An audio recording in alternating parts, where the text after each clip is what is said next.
Welcome back. I'm playing Warhammer 40,000 Battlesector, and we're continuing on with our faction versus faction army build guides. And another faction matchup that was requested by 6 subscribers is for me to make a video describing how I would use the Tau forces against the Necrons. But before I continue on, if you are enjoying these videos, please give my channel a like and subscribe. And if you're having a certain faction that you're having trouble dealing with and want me to create a example of an army build to work against them, let me know and just comment below and I can try to focus on those.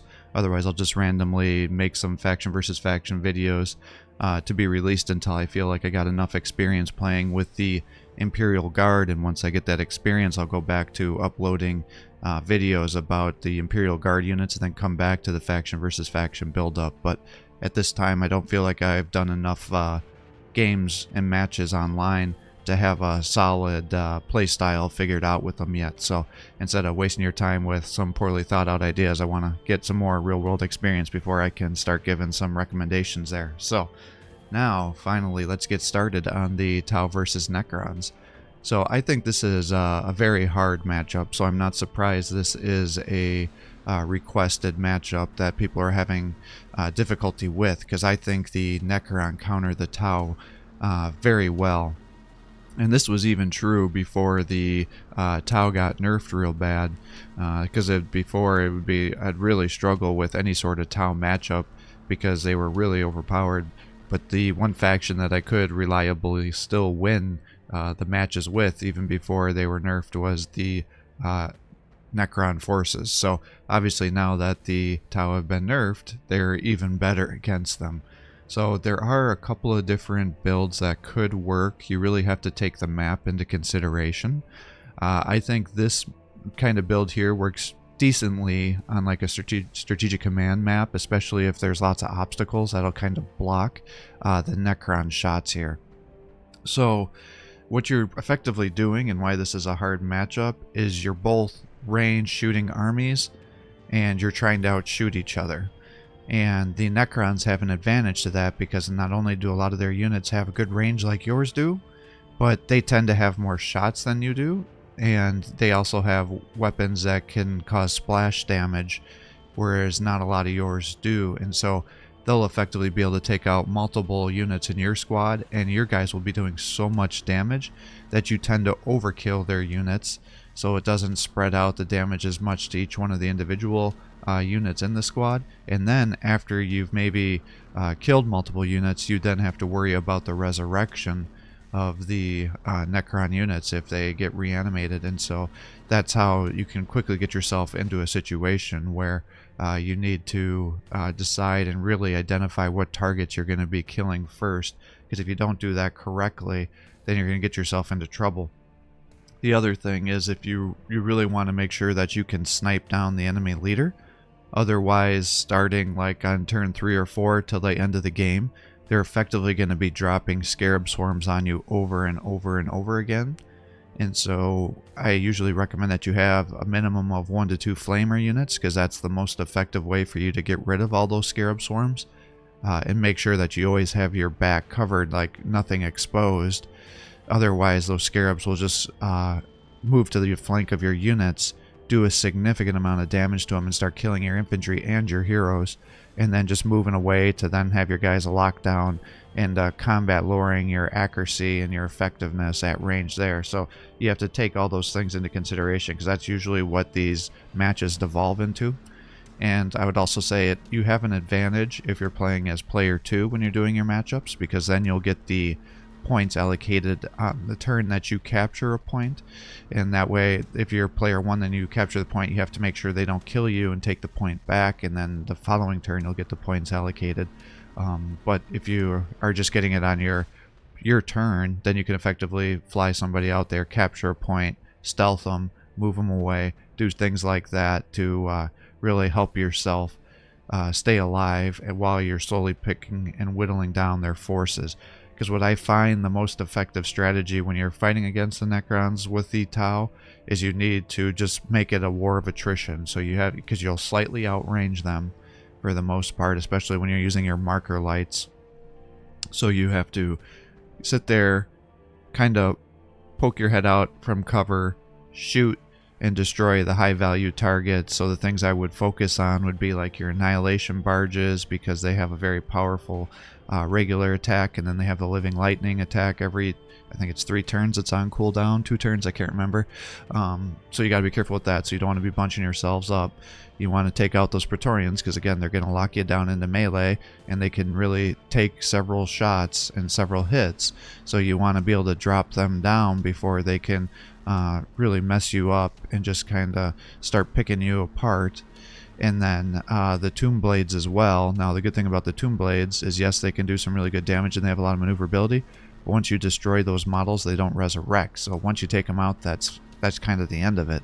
So especially if they have like a living lightning, or I think it's a Tesla cannon, but whatever, you know what I'm saying, load out there, you can maybe outrange them, kill them from range, and then they won't be able to get the points there. You just got to be careful and really look at them and see if they're using the bonus evasion ability, because then you're just going to have to either decide, am I going to spend the extra shots to try to kill the unit, or do you just select somebody else? So sometimes I forget to take a look at that when I'm playing, and I'm like, why is my chance to hit so low? And it's like, oh, that's what's going on. And finally, the other thing is, if you're going to bring an ethereal, remember that he's actually a pretty good melee unit now, because they did buff his damage here. And now certainly you wouldn't want to just leave him exposed, because he'll die immediately the following turn, because he has, no armor, so anything can damage him. But if somebody has their back to you, you can just fly over there and start killing the units with this guy, and then fly him back into cover, and he'll be safe, and then you'll have to waste less attacks with your other units here. So those are kind of the big things, and so you'd want to be using your infantry to sniping a lot of the Necron units once you've taken out their high value. And then what will happen is you'll be using these stealth suits, and they have the fusion blaster, so they're usually good for killing 1 to 2. Occasionally you'll get lucky, and each one will attack a different target, and you'll take out 3 units.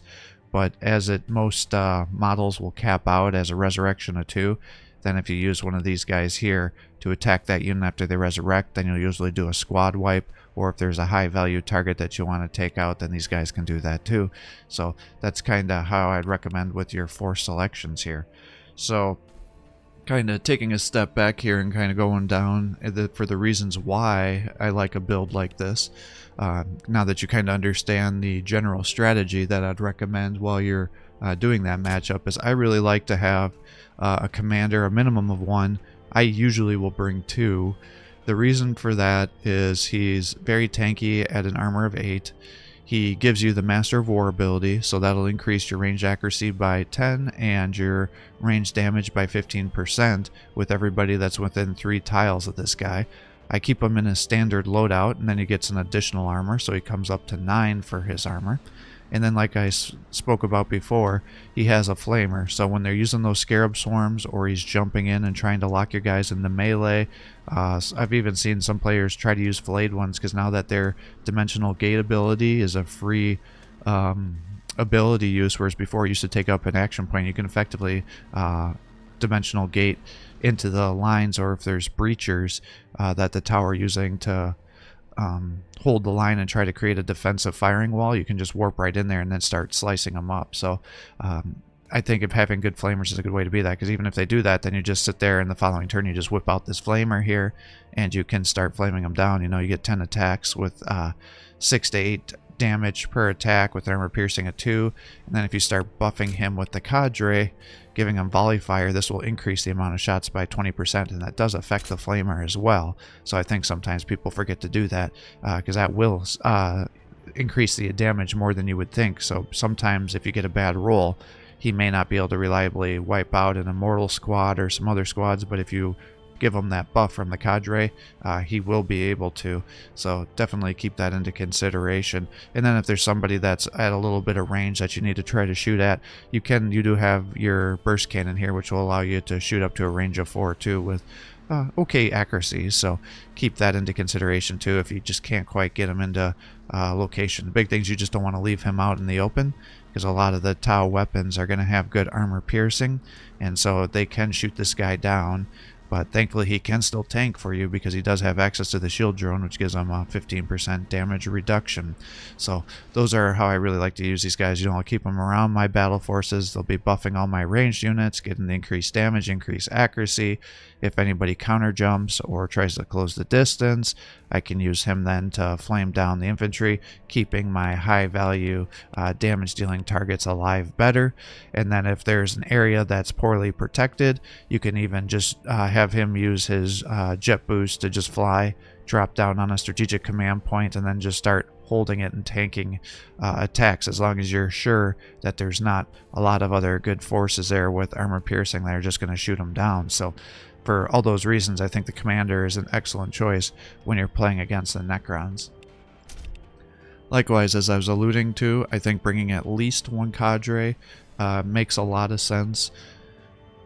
You could make an argument for bringing two, but you just have to start you have to make decisions about how much money do you want to spend here, because what you don't want is to just put all of your points into HQ units, because again, a couple of death marks and high value targets here, or annihilation barge that lands as attacks, they're going to snipe down these guys, and then all of a sudden you're down a bunch of points. But if you can keep the buffers alive, they will definitely pay dividends for you. So these guys tend to work out pretty well, because one, obviously their buffs, as I was alluding to before, you do the volley fire, so all allies within the range of 2 tiles get plus 20% shots. That's vehicles, mechs, infantry, pretty much anybody that's got range will get that. And then that's every 2-turn cooldown, and then every 3 turns you end up getting this targeted sight, which effectively makes you have 100% accuracy at any range that your weapon can shoot. So what tends to work out very well is if you do a double buff here, and he has his the Overlord is in an exposed area, then you can effectively use one of your, not Fire Warriors, Pathfinders, with your ion rifle. You supercharge it, so you get plus 30% damage, 1 armor piercing, and you have the buff from your commander. If you have all those situations met, and you get a nice crit, then you have a chance of wiping out the Overlord with a single burst fire here. Sometimes you have to follow it up with a secondary attack just to finish him off, especially if he's using his ability that gives him the increased evasion or damage reduction from range. Then you'll usually have to do a follow-up, or if you have like a partial cover situation. But for the most part, if you get really good rolls and things like that, you can actually one-shot the Overlord with the Pathfinders. I'd say probably 60% of the time you'll have to have a follow-up shot, but that follow-up shot won't require 100% accuracy. It can be just a regular unit, because it'll be just about dead, and so any other unit should be able to do it. Because again, once you take out their HQ units, that's going to significantly restrict the Necrons' abilities against you, and then really make that war of attrition way easier, because those Scarab Swarms, as they're getting you over and over and over again against your infantry, is going to be a nightmare, and they can definitely whittle you down. And if your opponent knows what they're doing and you have your back exposed, they'll just start doing rear attacks on your infantry, which will allow them to effectively squad wipe most of your units once they get a double charge Scarab attack, and then they get a double rear attack that will kill your infantry. So definitely keep that in consideration. So the Ethereal, the guy that was the backbone of the Tau forces, now is highly questionable about whether you bring him on a match like this. I still tend to. I think you could make a solid argument that he's not particularly essential on a Necron matchup here, but what I like to do is I tend to give the Sense of Stone, which gives you plus 20% bonus HP, when I'm going to fly my stealth suits into capture points, especially if there's Overwatch, because that little extra damage, especially if there's like a bunch of Tesla cannon builds, that'll effectively be 1 to 2 Tesla cannon attacks that they'll just be able to tank with opponent's health, leaving them a little more tanky the following turn when everybody decides to countercharge you. And then if you have everybody grouped together and you need to give yourself a little bit of evasion, you can do this the following turn too. But for the most part, other than that, this guy's just running to hide in a corner somewhere to stay out of range of a Scarab Swarm being summoned on top of him. Because the big thing with the Tau is that you want to try to get up to 2 command points. That way you can start dropping crisis suits behind enemy lines and doing back captures. Now the Tau player, or not the Tau, the Necron players are becoming smart to this, so a lot of people are like leaving behind some warriors that their overlord is resurrecting to just stay and body block, and it'll usually take you 2 turns at least to kill the warriors with your crisis suits. But if they have foolishly left it unguarded, then you can effectively just drop a crisis suit right on top of that point, end up capturing it, and then slowly move them back to start fighting the Necron forces using their rocket pods, or missile pods I think they are, to really do good damage against their infantry, and then finishing off any other models with their cannon once you use up all of their shots. So plus minus on the ethereal, like I said, I still use them. And then it gets to the stealth suits. I really like to bring them. I think they're still a little bit overpowered, and therefore they tend to be generally a good unit to bring on this kind of matchup. The reason is again, the scarabs are one of your biggest issues when you're trying to hold points, especially later in the game, and the scarabs cannot get through this 7 armor and their damage reduction, so these guys can really tank scarab swarms. It becomes like they're not even an issue. I mean, you don't even have to worry about killing them when you're playing with the battle suits, because they can't do enough damage to even get a kill with these guys quick enough for them to capture, as long as they're not getting support fire, and that's what you have to be careful with these stealth suits. So if you're able to jump onto a location and then you don't attack, then what you can do is effectively jump, capture the point, and then you can stealth them. If you try to capture a point while you're stealth, it'll automatically decloak you, and then you still have this ability on a 5-turn cooldown, so you've effectively wasted your cloak. But if you end up using the cloaking ability, make sure you don't have anybody else within 1 square of these guys. Otherwise what they'll do is they'll just shoot that unit with living lightning, and there's going to be a good chance that that's going to arc over, and if these guys take any damage from any AoE attacks, it'll again uncloak them.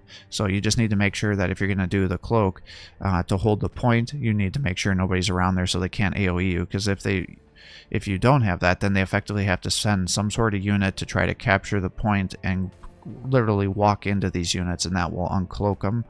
But it will also allow them to then have a unit that's exposed in the open that you can then shoot down with your other forces. So it usually is a good way to try to force an opponent to throw his Praetorians into a inevitable situation, or the Tomb Blades.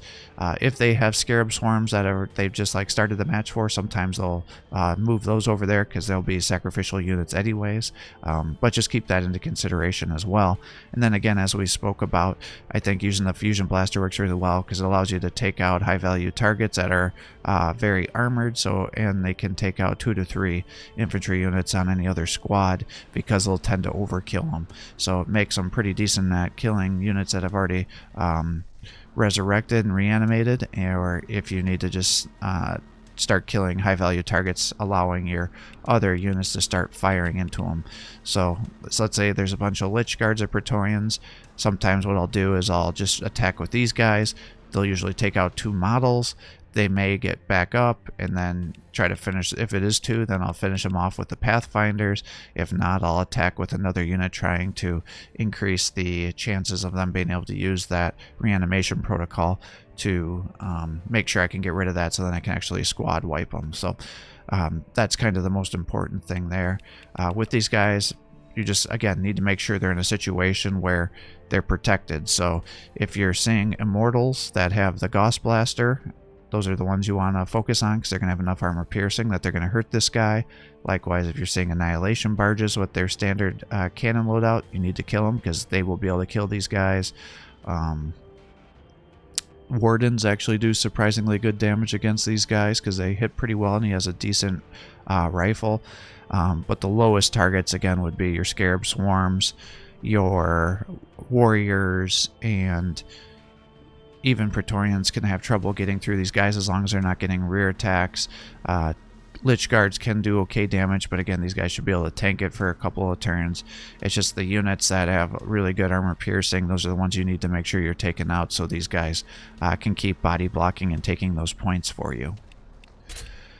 I do tend to bring Fire Warriors with their pulse rifles. The reason is they have decent amount of shots and they have a decent amount of armor piercing, so they can do pretty good damage against some vehicles and help boost the accuracy of your other units attacking with a marker light here that has a 3-turn cooldown, and allowing you to just snipe guys at pretty good range, because these guys have an optimal range of 6 and they can shoot up to 8. So with that weapon profile, in addition to the buffs from, you know, marker lights and the commander, they have a very good hit chance even at extreme ranges, and they can really take out a lot of weakened forces and are really good at just mopping up units that have resurrected. So, and they also can almost take out a Scarab Swarm by themselves with all of the shots that they have here. So that for all those reasons, I tend to bring at least Fire Warrior Strike team, and I'd probably bring more of them if I wasn't doing the Ethereal.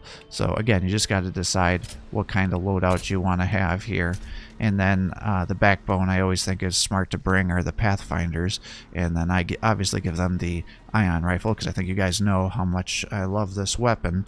The big thing is you have to do a little bit of RNG with these guys, because you can either suffer no damage with an overcharge, or you could potentially have, you know, I can't say I've ever seen 4 or 5 models suffer the 40% damage. Technically, every model in the squad has to roll a percentage, but you're usually going to be somewhere between 1 and 3. And unfortunately, when you're taking 40% or 40 HP, that drops your models down to 10 health. So if you're only suffering 1 unit getting an overcharge injury, then that means you'll be able to use a second overcharge by the end of the game, which can really be clutch to really be a game changer, because this dramatically improves their damage output, especially when they're buffed with the cadres and the commander. But really, if you start getting into that 3+ weakened unit state, then I find that it puts them at significant risk of just getting killed with the overcharge, and then even with the extra damage and armor piercing with the splash, they'll actually do less damage than if you just did the regular attack. So you just always got to take into consideration what is the HP status of these Pathfinders, because I've definitely made a lot of stupid mistakes trying to do a dice roll, and it bit me in the ass. So be very cautious with that and how you use that overcharge ability. But you know, if you see an Annihilation Barge or a hero that's in the open, by all means just snipe that bad boy down, and don't worry about it. If they don't have a lot of those high value targets exposed, I like to tend to use it on the Locust Heavy Destroyers, because you'll definitely be able to squad wipe them, or also using it on the Praetorians, because they tend to be pretty tanky, and you can almost wipe out a squad or leave 2 models left that'll be a little bit weakened when you use the overcharge ability, allowing your other units to get the kill with them. So that's how I tend to prioritize my targets with the Pathfinders. And then again, I just kind of keep them into some cover and then shoot at range. The range is up to 8, so you can usually take them out and do some good damage there. So that's my reason for using like a build like this. Obviously, there's lots of alternatives that you can use as well. Some people like to bring a couple of breachers. Certainly that's not an unreasonable option, because their little magic shotgun here does crazy amounts of damage, and it'll let you kill effectively anything that gets into range with them. And then they also have the photon grenades, so if they make a mistake by getting too blobbed together, then you can just throw a photon grenade on them, which will lower their evasion and their ranged accuracy, which can be a real pain in the butt for the Necrons, because they are a range-based force for the most part, and this will definitely make them have difficulty because it lasts for 2 turns. If you're able to get them around the rear and flank a bunch of guys that are on Overwatch, the photon grenade also removes Overwatch stack, so keep that into consideration as well. And like I said, then if they do regular attacks, they can kill pretty much anything, you know. If the Praetorians make the mistake to try to jump into your forces and they can't reach the breachers, following turn you just move over there with the breachers and just start blowing them up. Same thing with like the Lich Guard or any other vehicles, things like that. So these guys definitely hit way above their pay grade, but because you have to get so close, most Necrons are able to easily deal with these guys before you can make them get the most bang for their buck. But a lot of people do bring 1 or 2 breachers, so certainly it is a viable option. Just I would not recommend bringing a full breacher squad. In the past, that's what people would do, especially when they'd have all those crazy ethereal buffs stacking up perpetually, but as that's no longer an option given the ethereal nerfs, I think that's really lowered the utility of the breacher squad against the Necron forces here. Likewise, I think you can make a consideration to bring a drone or 2, not because they're going to do anything for you, but because you can move them in to soak up a bunch of overwatch, especially if you buff their evasion with the ethereal grace ability here and keep them at partial covers. And then you can move them in, especially if you're player 2, to just capture a point, and then you just sacrifice the 40-point unit to force them to come and try to take that point back from you while you have the following turn to be able to snipe out some unit that's left out into the cover. Other alternatives that you could consider bringing would be the Ghost Keel. He works out pretty well. He's got a very powerful fusion collider here, which will allow you to snipe out high value targets. He has the camouflage ability, so you can keep him hidden if you're going to try to do some backcapping or use him as a scout. He also has a flamer ability, so he's really good at taking out scarab swarms that may be getting summoned on top of you. He can generally take several hits and attacks, so he can body block a strategic command point. If you have taken out a lot of the armor-piercing units, that will make it so he'll have trouble killing this guy. And then he also has a melee attack, so that means he has a zone of control. So if there's a bunch of immortals all blocked together, you could run this guy over there and potentially lock a lot of those Necron warriors into, or not Necron infantry units into melee, lowering their accuracy percentages. And then if you are able to set up some sort of situation where he explodes near enemy units, that will allow you to do some good damage as well. So those are, for all those reasons, this is a good unit that you can bring out. Other good units to bring out, you could do a crisis suit build.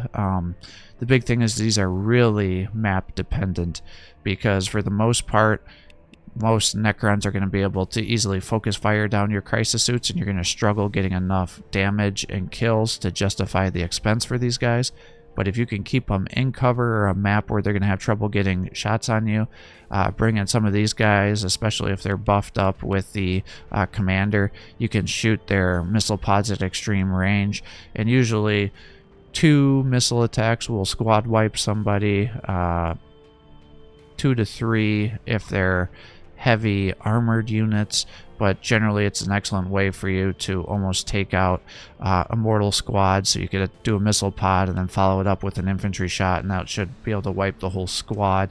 Now they may reanimate, but for the most part, once you've taken out 3/5 of a squad, that will significantly drop their damage, where it's not quite as big of a deal. If you're going to use them, I tend to not use the burst cannon because I don't think it tends to do enough damage. So I would recommend that you spend the 20 extra points to the flamers.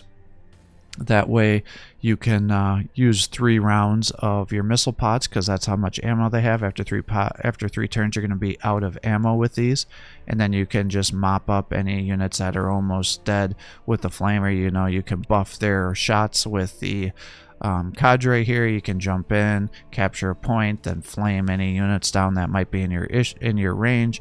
Likewise, you could keep these guys to just stay back and flame any scarabs that are in the area. You can keep these guys at the end of the match to just start body blocking strategic command points, because it'll be hard, as the Necrons by the late game should really be getting low on the amount of units that they have on the field. So between their lower movement and just their difficulty crossing the map, if you have these guys in different areas, you can definitely use that to your advantage. Most matches I end up bringing the fusion blaster. I tend to find it's less necessary when I'm playing against the Necrons, because again, everybody's going to be at range, and so many of my other range units are going to be doing good armor piercing range damage, that they should be able to snipe down vehicles for me, and then with the stealth suits as well. So what I tend to find is I need flamers to take out lots of infantry, and therefore that tends to work out a little bit better with the crisis suits, in my opinion, for that. In terms of units that I tend to never bring in the matchup, it's pretty much the other ones. I thought the Riptides were going to be good, but really I was very, very disappointed because these guys can effectively squad wipe knobs or flash gits, things like that, especially when they're buffed up. But even with the buffs, they can barely shoot down an immortal squad. I think it's because the immortals have more armor, and then even when you do a squad wipe, the plasma rifle doesn't reliably kill the 2 units that resurrect at 50% health. So all of a sudden you're having this 320 point unit here that can't even take out a single squad of immortals. So yeah, I tried to bring it on a tournament thinking, yeah, this will be really good. I'll just keep popping out, shooting them, put them back into cover. But it did not work out well, and he did not pay for himself. So I would rather have more units on the field to be able to use my increased mobility to help me capture points, and then use them to snipe out units from range. So I'm really disappointed on how the Riptide performs against the Necrons, so I tend not to bring it. Likewise, the Hammerhead, you think, wow, this thing will be amazing. We can just sit him way back out of range and have him snipe units down. The issue is yeah, he does that really well, but the issue, the Necrons don't bring enough units that it makes sense for you to spend all these points creating the sniper unit, because all he's going to do is, for the most part, overkill everything that he's attacking, and then he just can't pay for himself. And with the ion cannon, you typically have to get close enough to reliably land multiple attacks that he'll then get shot down at range. So I don't bring this guy against the Necrons. I think I'd much rather have those points spent on other things. Yes, with the railgun you can snipe down the leaders, annihilation barges, things like that, but you always have to have him positioned in a way that he's going to be able to see those units. And again, he tends to just get focus fired down too easily, and it's just hard to keep him alive. And then late game, when there's just a bunch of infantry and things moving around the field, these guys just can't do enough to help you. I mean, killing 1 unit in a squad of 5 every turn that may resurrect, it doesn't work out well. So I tend not to bring them. Likewise, I don't bring the broadsides either, for the same reason. The heavy railgun is very good, but he tends to overkill everything, and so I'm effectively killing maybe 1 model per turn if I'm lucky, assuming they don't reanimate. Yes, he's got a decent melee attack, but then I gotta run him all the way up there, and he only has a movement of 3, so it can be hard to get him into position. Kind of the things that make him a questionable viability is every 3 turns you do have this smart missile system, but when you're doing a match that's gonna last, 9 turns if you're lucky, most games are 8 turns, that means you're going to be using this 2 attacks, and then one of those turns you'll be using this missile here to help you snipe somebody, especially if they have a marker light on it, then it'll have 100% hit chance. But again, he's going to be overkilling everything, so for 220 points I think I would much rather have a different unit here. And I don't find that the Piranha works very well against the Necrons either. The reason being is they have so much range and so much armor piercing that these guys, yes, they're kind of fun to fly around the map and start capturing points, but I find that the Necrons are very easily able to snipe these bad boys down, and so I don't tend to be able to get much out of them. They don't have enough health and armor to be able to tank multiple shots, and so the Necrons just tend to focus fire them down, and then they just been lost, and I'm out 100 points, and I rarely get 100 points out of value from them. Perhaps you could make an argument if you're playing player 2, you can just fly in there, capture the point, and then sacrifice them. But my whole stance on that is, if I'm going to do that, I would rather do it with a 40-point drone than a 100-point vehicle here. So that's kind of my thoughts on these units here. Let me know what your thoughts are. Do you guys agree? Do you disagree? Am I full of shit? If so, comment below, because I definitely think this is one of the hardest matchups in the game. So if you have other ideas or you have other strategy that worked well for you, please share, because I also would be interested, and I know several other people were asking me to make this video because they're really struggling on this matchup, and for good reason. I think, like I said, it's one of the hardest matchups in the game because the Necrons are just so good against the Tau, because they do a lot of the same things, and then with the reanimation protocol, it tends to allow the Necrons to be able to survive the onslaught of the Tau forces, and then with them being able to summon 2 to 4 units every turn, it can quickly overwhelm you when you're doing a range-based army if you don't have good flamer support. So thanks for watching. I hope you're enjoying these videos. If you are, please give my channel a like and subscribe to encourage me to post more content for you. Have a great day.